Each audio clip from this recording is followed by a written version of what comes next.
Day to day news Bharat में मैं श्रेया शर्मा आपका स्वागत करती हूं। हम वादा करते हैं कि पूरी निष्पक्षता के साथ पत्रकारिता करेंगे और हमारा कोई भी पत्रकार फील्ड में किसी से किसी भी प्रकार का उपहार या विज्ञापन स्वीकार नहीं करता, आगे भी नहीं करेगा, ना ही किसी को ब्लैकमेल कर रहा है। हम दबे कुचले लोगों की आवाज बनते आए हैं, आगे भी बनेंगे। साथ ही हम ऐसी कोई खबर नहीं दिखाएंगे जिससे हमारी भोली भाली जनता मूर्ख बने या उन्हें किसी भी प्रकार का कोई धोखा मिले। हम लोकतंत्र के चौथे स्तंभ को और अधिक मजबूत करने की पूरी कोशिश में लगे हुए हैं। बात करते हैं खबर की, जो हरियाणा के अंबाला से सामने आ रही है। पहाड़ों में लगातार हो रही बर्फबारी का असर अब मैदानी इलाकों में भी साफ तौर पर देखने को मिल रहा है। कड़ाके की ठंड ने जनजीवन को बुरी तरह से प्रभावित कर दिया है। लोग घरों में ही दुबकने को मजबूर है, लेकिन सोचिए उन लोगों का क्या हाल होता होगा जिनके पास सर छुपाने के लिए छत तक नहीं है। खुले आसमान के नीचे रात गुजारने वाले बेसहारा मजदूर और मजबूर लोगों के लिए ठंड किसी आफत से कम नहीं है। ऐसे में अगर रेन बसेरे अपनी जिम्मेदारी पूरी ईमानदारी से निभाए तो ठंड से होने वाली हजारों मौतों को भी रोका जा सकता है। सरकारों के लिए भी ये एक बड़ी मदद साबित हो सकती है। वहीं आपको हम दिखाएंगे अंबाला शहर के एक ऐसे रेन बसेरे की हकीकत जहां पर सेवा सिर्फ कागजों में नहीं बल्कि जमीन पर भी नजर आती है।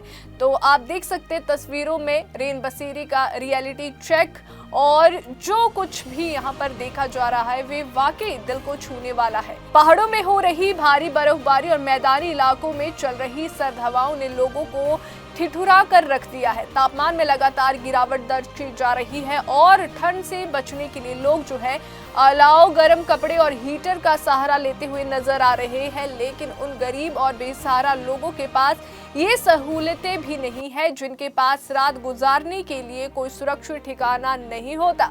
ऐसे लोगों के लिए रेन बसेरे की एकमात्र सहारा होते हैं। आपको बता दें कि इसी को लेकर जो है अंबाला शहर में भी, जहां पर आप देख सकते हैं कि नगर सेवा संघ द्वारा संचालित रेन बसेरे का देर रात रियलिटी चेक किया गया है। कड़ाके की ठंड और सर्द हवाओं के बीच जब आप देख सकते हैं कि वहां का नजारा जो है कुछ अलग नजर आ रहा है और दिल को छूने वाला ये नजारा है। व्यवस्था इतनी पुख्ता और सलीकेदार थी कि किसी निजी गेस्ट हाउस से कम नहीं लग रही थी। गरीब मजदूरों और मजबूर लोगों के लिए यहाँ हर वो सुविधा मौजूद थी जो ठंड से बचने के लिए जरूरी होती है। आप देख सकते हैं डबल बेडिंग, साफ सुथरे गद्दे, तकिए, गर्म कंबल और रहने के लिए जो है सुरक्षित और साफ कमरों की व्यवस्था की गई है।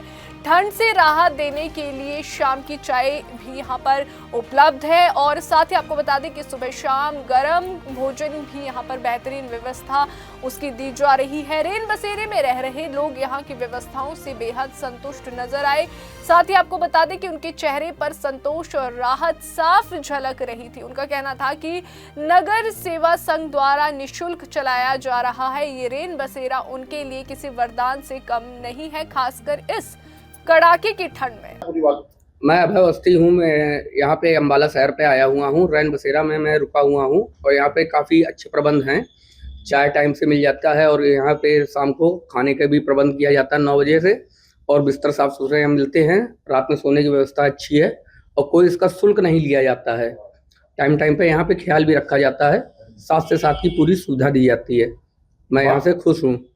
बाहर ठंड बहुत है। हाँ, तो ऐसे में सबसे अच्छी जगह है ये रेन बसेरा आपकी। बहुत गरीबों के लिए बहुत अच्छी जो निःशुल्क सुविधा आपने की है, बहुत ही अच्छी सेवा की है आपने।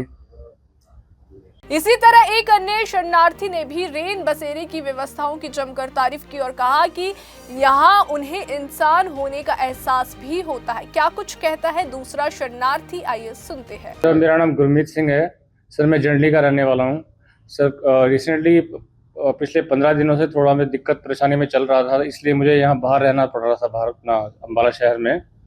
बाहर की जो क्लाइमेटिक कंडीशन है सर, वो इस टाइम बिल्कुल ठंड से बहुत बुरी हाल ख़राब हो रही है बाहर।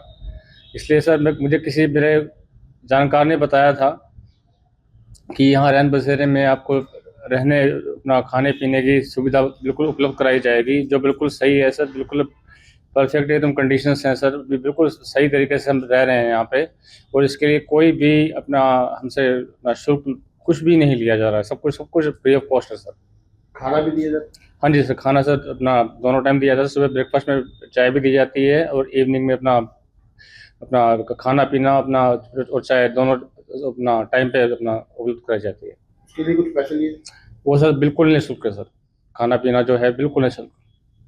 वहीं आपको बता दें कि रात के करीब 9 बजे का समय था और जब नगर सेवा संघ के संचालक स्वयं रेन बसेरे पहुंचे, अपने साथ वे वहां रह रहे लोगों के लिए गर्मा गर्म भोजन लेकर आए। समाज सेवा की मिसाल पेश करते हुए उन्होंने अपने हाथों से सभी शरणार्थियों को भोजन परोसा। इतना ही नहीं, उन्होंने हर व्यक्ति से हालचाल भी पूछा और ये भी जाना कि उन्हें यहाँ रहने में किसी तरह की कोई परेशानी तो नहीं है। ये दृश्य ये साबित करता है कि जब सेवा भावना सच्ची हो तो इंसानियत खुद ब खुद नजर आने लगती है। तो आइए जानते हैं क्या कुछ कहते हैं रेन बसेरा की टीम जो है वहां पर। प्रोफेसर विवेक भटनागर, आइए सुनते हैं। मैं विवेक भटनागर नगर सेवा संघ से पिछले 25-30 साल से जुड़ा हुआ हूँ और ये हमारी ये संस्था है पिछले काफ़ी समय से एक्टिवली सामाजिक जो कार्य है वो कर रही है। तो ये रैन बसेरा जो है ये पिछले 25-30 सालों से यहाँ चल रहा है रैन बसेरा, जिसमें कोई भी गरीब जो गरीब भी हैं वो आके यहाँ पे निःशुल्क जो है रह सकते हैं। उनको यहाँ पे चाय पानी और इवन खाने की भी सुविधा जो है उपलब्ध कराई जाती है और उसके अलावा जो है गद्दा, रज़ाई, तकिया सब सुचारू रूप से उपलब्ध कराया जाता है। इसमें प्रशासन का भी जो है पूर्ण रूप से सहयोग रहता है। डीसी साहब और रेड क्रॉस सोसाइटी और जो हमारे पूर्व मंत्री असीम गोयल जी हैं और अपना रितेश गोयल जी हैं, समय समय पर उनका हर तरह का जो सहयोग है वो हमें उनसे मिलता रहता है। बेशक अंबाला का ये रेन बसेरा समाज के लिए एक मिसाल है। सवाल सिर्फ इतना है कि क्या बाकी शहरों में भी ऐसी ही जिम्मेदारी और संवेदनशीलता दिखाई जाएगी। अगर ऐसा हो पाया तो ठंड से मरने वाली अनगिनत जिंदगियां जो है वे बचाई जा सकती है। अंबाला से राघव विज की रिपोर्ट। अभी के लिए फिलहाल इतना ही। देश और दुनिया की ताज़ा खबरें जानने के लिए देखते रहिए day to day news Bharat और हमारे चैनल को लाइक, शेयर और सब्सक्राइब करना ना भूलें।